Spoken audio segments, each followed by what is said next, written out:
अस्सलाम वालेकुम। अभी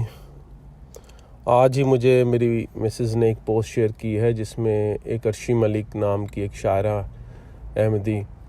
जिन्होंने चंबा साहब की कम्युनिटी में शामिल होने का फ़ैसला किया है। इस सिलसिला में मैं बहुत ज़्यादा डिटेल तो नहीं जाऊंगा क्योंकि ये एक मजहबी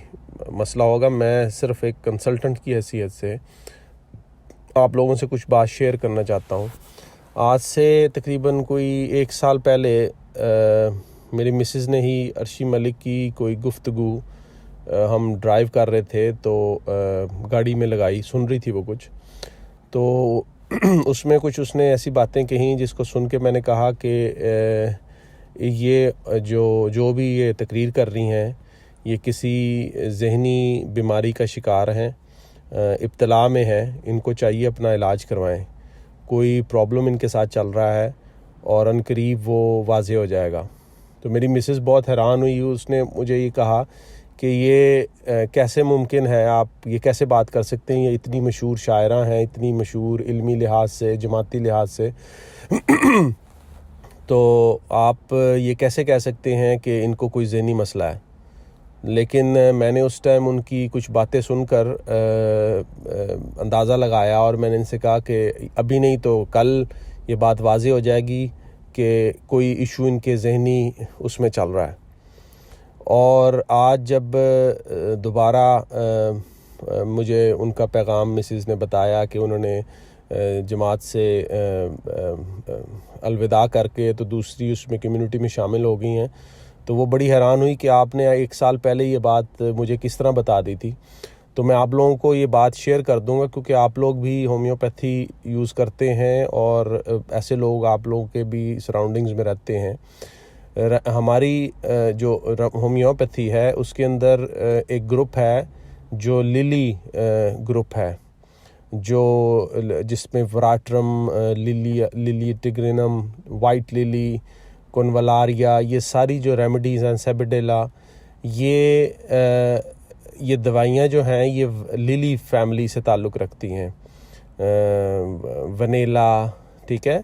ट्यूलिप्स, ये सारी वो फैमिलीज़ हैं जो लिली फैमिली से ताल्लुक़ रखती हैं। उनके अंदर ये फीलिंग होती है कि वो आउटकास्ट हैं, वो निकल गई हैं या वो निकाल दी गई हैं।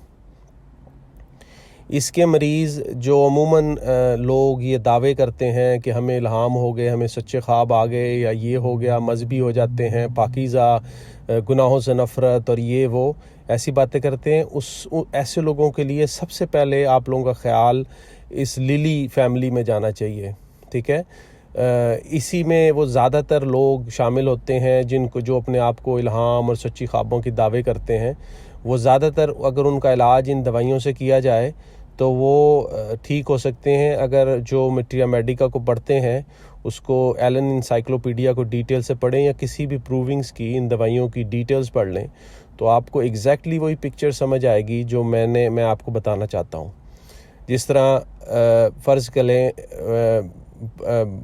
वराट्रम को ले लें, इसके बारे में आता है कि ये बंदा अपने आप को प्रॉफिट समझता है,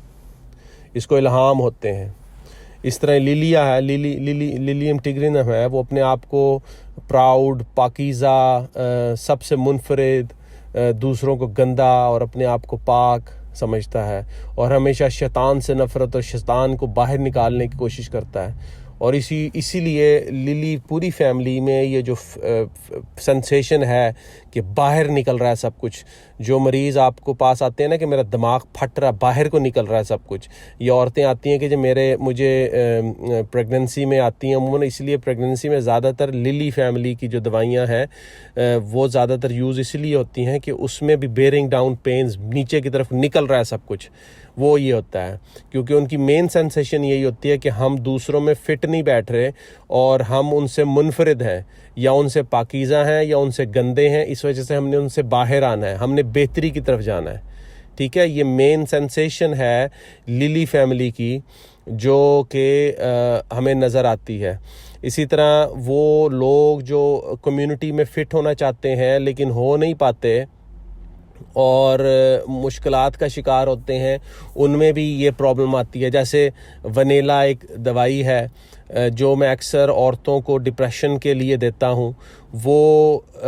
अमूमन उन औरतों की दवाई दी जाती है जो जिस तरह अपने फैमिली इन लॉज में कोशिश करती हैं कि वो फ़िट हो जाएं, वो इंतहा कोशिश करती हैं कि उनकी इन लॉज उनको एक्सेप्ट कर लें, तो वो हर तरह की कुर्बानी देती हैं, लेकिन वो फिर भी एक्सेप्ट नहीं होती, तो वो डिप्रेशन में चली जाती हैं कि जी मैंने तो हर काम कर लिया लेकिन मुझे फिर भी एक्सेप्टेंस नहीं हुई। ठीक है,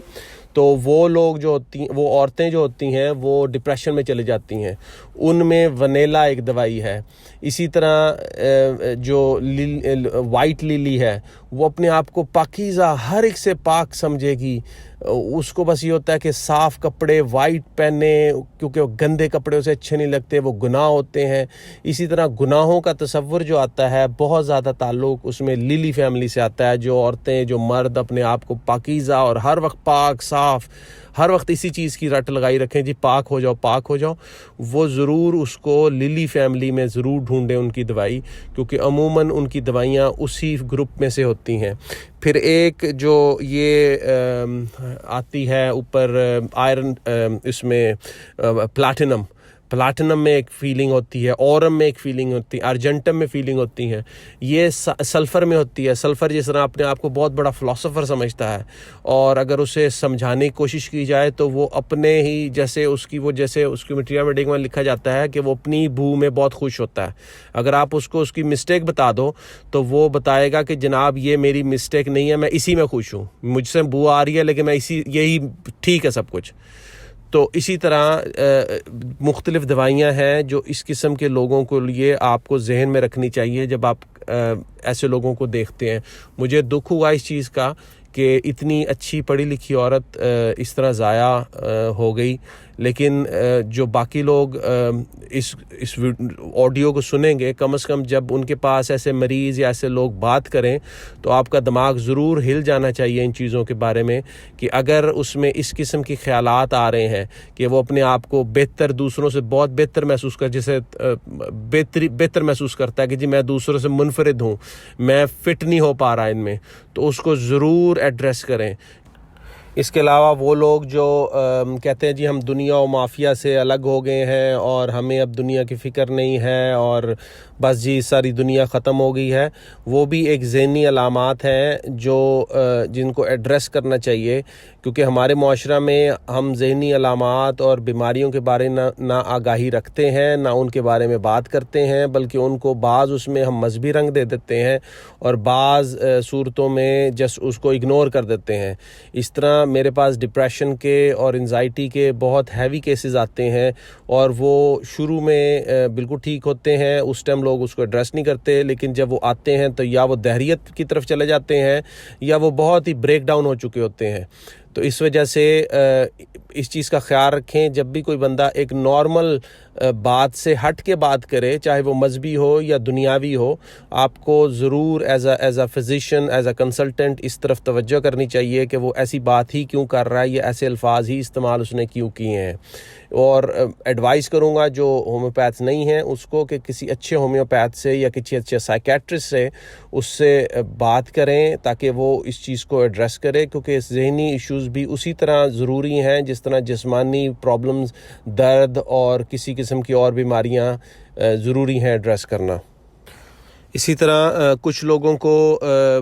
बड़े मजहबी किस्म के ख्वाब ही आते रहते हैं, और मुझे याद है कि एक दफ़ा मेरे पास पेशेंट आया तो मैंने उससे ख्वाबों का पूछा, उसने कहा जी मैं सदके दे दे के थक गया हूँ, ऐसे अजीब अजीब से ख्वाब आते हैं। कुछ लोगों को बहुत ही ज़्यादा मजहबी और होली किस्म के ख्वाब आते हैं, जी ये हो रहा है, ये हो गया, वो हो गया, जिस तरह वो कोई बहुत ही बड़े पैगम्बर हैं या मुजद्दिद हैं, इस किस्म के ख्वाब आते रहते हैं। इस किस्म के लोगों को भी आपको जहन में रखना चाहिए, या वो लोग जिनको ऐसी प्रॉब्लम है उनको भी अपने किसी साइकेट्रिस्ट से रब्ता करना चाहिए, बजाय ये कि ये मसला जब बढ़ जाए और उसके बाद वो इस तरफ आएँ। ये इशारे होते हैं ज़हनी बीमारियों के कि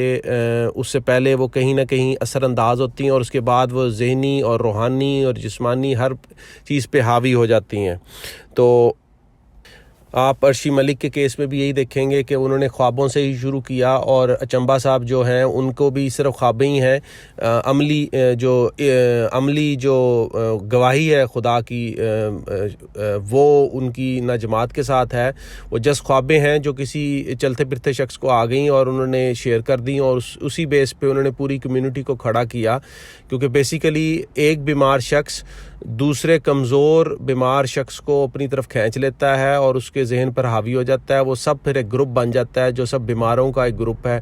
जो एक ऐसे शख्स को जो उनमें सबसे बड़ा चैम्पियन होता है बीमारी का, उसके पीछे चल पड़ते हैं। बाकी इंशाल्लाह मैं नियर फ्यूचर में इस पूरे ग्रुप जो लिली ग्रुप है इसके बारे में तफसील के साथ बयान करूँगा कि इसके अंदर जो रेमेडीज़ हैं वो किस किस चीज़ों में यूज़ होती हैं, ये उनकी ज़हनी अलामात क्या क्या हैं डिटेल के साथ इंशाल्लाह। तो इंशाल्लाह फ्यूचर में मैं शेयर करूँगा। आप इस ऑडियो को भी उन लोगों को शेयर कर सकते हैं जो उस ग्रुप के मेंबर्स थे या होम्योपैथी से किसी किस्म का शगफ रखते हैं, ताकि उनको